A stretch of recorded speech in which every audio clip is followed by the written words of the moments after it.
Okay, so we are finally back on track after the bumps that we had in the last two episodes. But it seems like they actually did have at least some budget and time for this episode, and it looked at least not terrible, not like the episode before this or the episode before that even. But we did get some interesting stuff. We get some important stuff in here, and I'm glad to announce that I am once again. I was like hopeful towards the beginning in the first half of this season. Then I was like, maybe we're not looking so great anymore. But now I'm back on like, oh, you know what? Maybe this is gonna be a good finale, right? Maybe we're gonna at least have a good finale to send this season off and go into the final season after this. To go into what happened in this actual episode, though, let's just say that things didn't quite work out so well for our characters. So Hoimami is there, Tsuruno is there. They're just standing there for the most part, not really doing much. Nemo is there, still being like, oh, maybe we shouldn't do this. Toka is there, being like, let's kill everyone, because, that's just Toka. That's just what he does, right? She wants to kill everyone because, I don't know, that's just what she's like. That we have the Pulamagi Holy Quintet is right there. Well, without Mami, of course, because she's on the other side. We have the Team Mikazuki is right there. And a whole bunch of fighting happens. So the first fight that happens in this episode, I think, it's fine, but there's this one thing I need to talk about, and you probably already know. So you have this really dramatic fight, right? This super duper dramatic fight, and I think to myself, they gotta do something. They gotta do something about the I win button.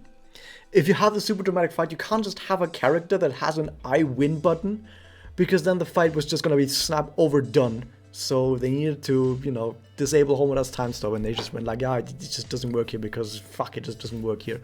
Might not be the best reason, but I get it. Like I said, if Homoda was actually allowed to use time stop here, this battle would just instantly be over. So they needed to disable it somehow. The reasoning behind it is bullshit. But as a Homoda fan, I'm kind of used to this. Like, it was bullshit back in Oricom Magica. It's still bullshit now.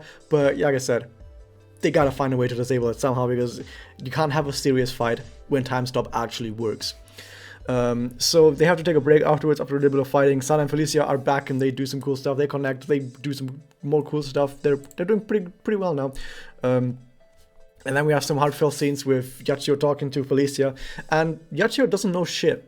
He actually doesn't know shit. Yachio's all like, "Oh, I was so worried for you guys. I missed you guys." No, you didn't. The only one you cared about was Iroha. When Iroha was missing, the only person you were looking for is Iroha. You didn't say, "I'm gonna look for Iroha and Sana and Felicia." You just went, "I'm gonna look for Iroha." Just don't you give me that, "Oh, I was so worried for these two." No, you fucking weren't. And Felicia rightfully calls her out on the bullshit. And meanwhile, the PMHQ is just there snacking. Cool. We then get explained like, okay, rumor fusions, Uwasa fusions, blah.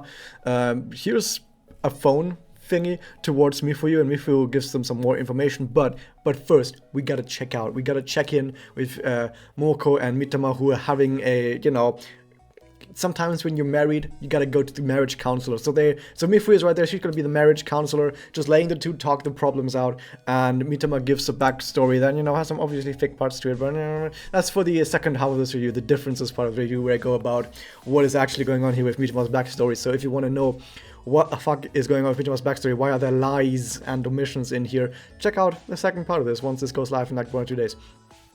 So Mino talks a little bit about it. So the whole picture is still the same. Like, even after you watch the other film, the whole picture of Mitama's character is still basically the same, in that, oh no, she's sad and she doesn't want to get close to people because she's sad. But Momoko is like, dude, I'm your wife. And Mitama is like, damn right, you're my wife. So they hug it out and they're gonna be fine again. And then Mitama gives them the information.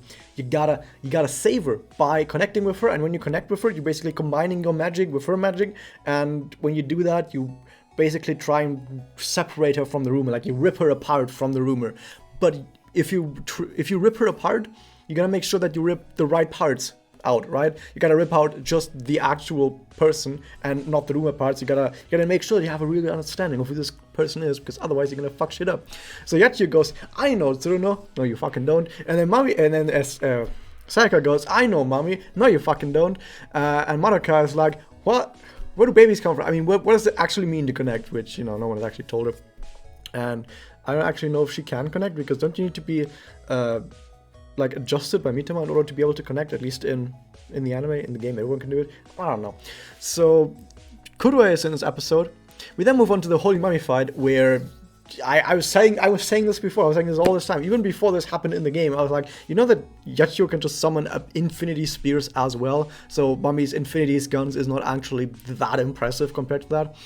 And yeah, they showed it off here as well. Yachio has infinity spears, so infinity guns is not really that special to her.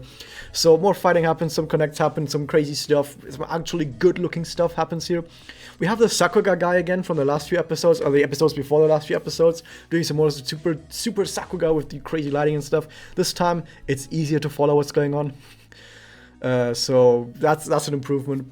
So then Tsuruno gets connected, and I just don't really have much to say about this. She fucking went splat, okay? I just don't think words. You just need to have seen this scene with the sound where it's like crunch crunch while like the bones are breaking and bending, and you know, that was this episode. Hope you guys enjoyed. Hit the subscribe button, ring the bell, and I'll see you guys next time.